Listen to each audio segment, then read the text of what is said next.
The Week in Review with David Davis. Hello, welcome to The Week in Review. This week we can talk about three things. Firstly, the LIBOR scandal and the miscarriages of justice that happened about a decade ago and we're hoping to put right.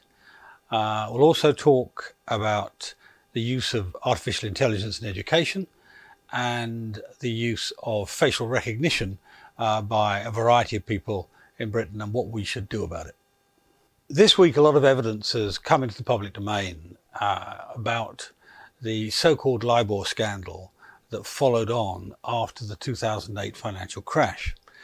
Much of this data was raised by the BBC economics correspondent, and it shows that the people who were scapegoated for the LIBOR scandal 10 years ago or more were just that, scapegoats. They weren't the real villains.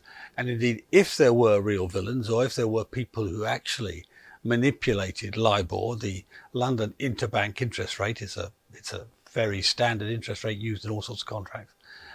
If there were people who manipulated it, they weren't caught. They certainly weren't held to account.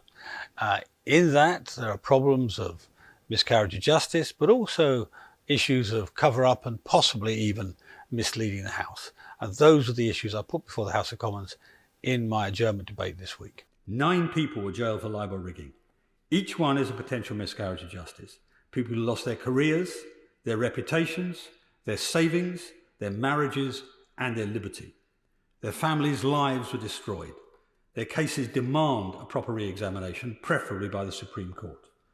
The only other solution is, as the right honourable gentleman said, a fresh look at the entire affair, a fresh parliamentary inquiry with protection of parliamentary privilege, which would help ensure that truth comes out and British justice is finally equally applied to all. So I called for the Treasury Select Committee to look at this again, but also for us to look again at the whole issue of the convictions. And this week on Monday, the Criminal Case Review Commission was looking at one of the most egregious cases, the Tom Hayes case. I hope they take this new evidence on board, the stuff we put in front of the public in the last few days, take it on board and actually look, or recommend a look by the Supreme Court at the whole matter. This week, Big Brother Watch launched a really major report called Biometric Britain, all about the extent to which we are almost being turned into our own walking ID cards.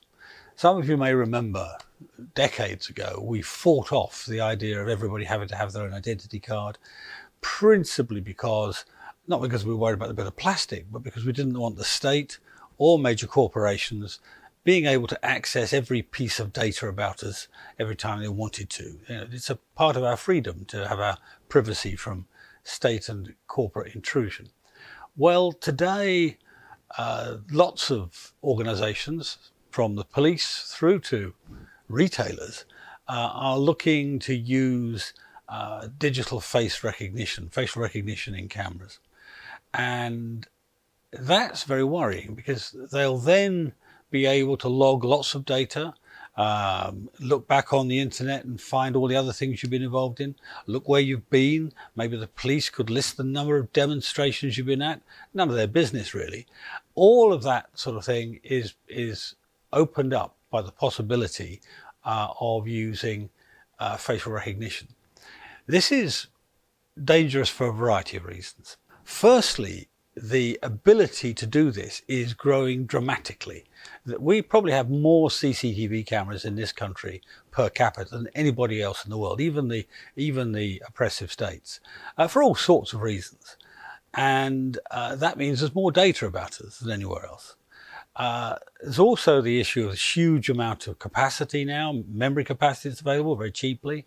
There's also the issue of the huge databases people can keep about us now, and those databases can be scraped for data on us.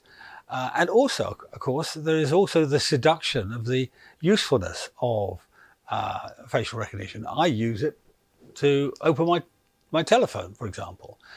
So this could get away from us before we know what's going on.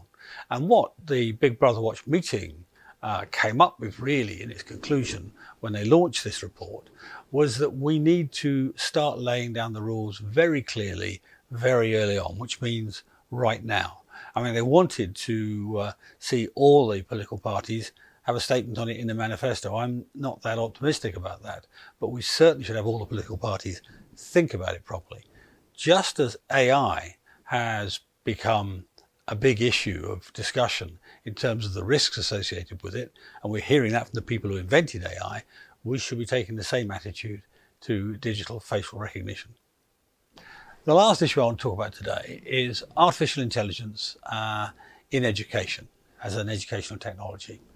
And it's caught people's attention. The MIT technology magazines are carrying it and other people are carrying it. We've had the Secretary of State talking about how it will help teachers mark exams and so on. One of the things that strikes me about it is, frankly, how unambitious most of these commentaries are. They're talking about tiny amendments to what we can do in education. The truth is, education today, although there have been some real improvements, reading, for example, we suddenly see that Britain has amongst the best reading record in the world. We're still failing a large number of children. About 35% of kids at the age of 11 are either too weak on maths or English to make proper progress. And AI holds out the opportunity of really helping to resolve that issue. It's not just 35% of children, it's 50% of children who get free school meals, the poorest children. And we have technology available today. In this country, there's a company called Century Tech, but there are others in other countries as well, which teaches children a subject, helps and then tests how well they understand it.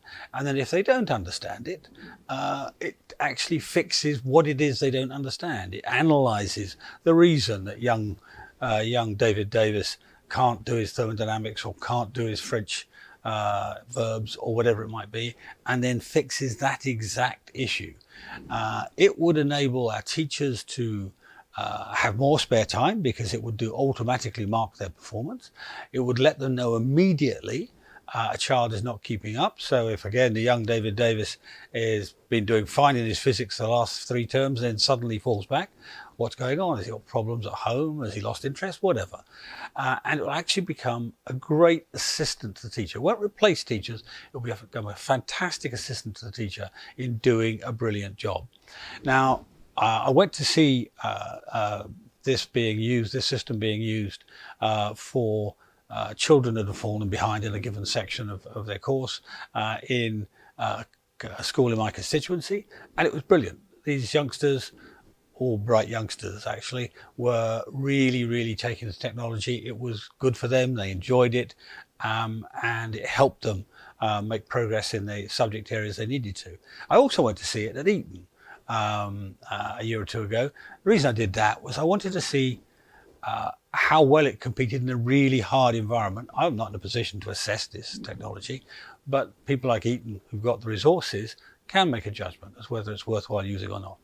My view is that we should be running prototypes of this education, of this technology, or prototype use of it in schools up and down the country, so we can see how best it can be used, whether it really can lift children by a whole grade, as is claimed, in any given subject. It would have a dramatic impact on the performance of the entire school sector, and indeed the higher education sector, if we used it across the board. But it's time to have the experiment, time to get on with it, time to grasp it, time to see whether we can really help our teachers do a brilliant job for our children.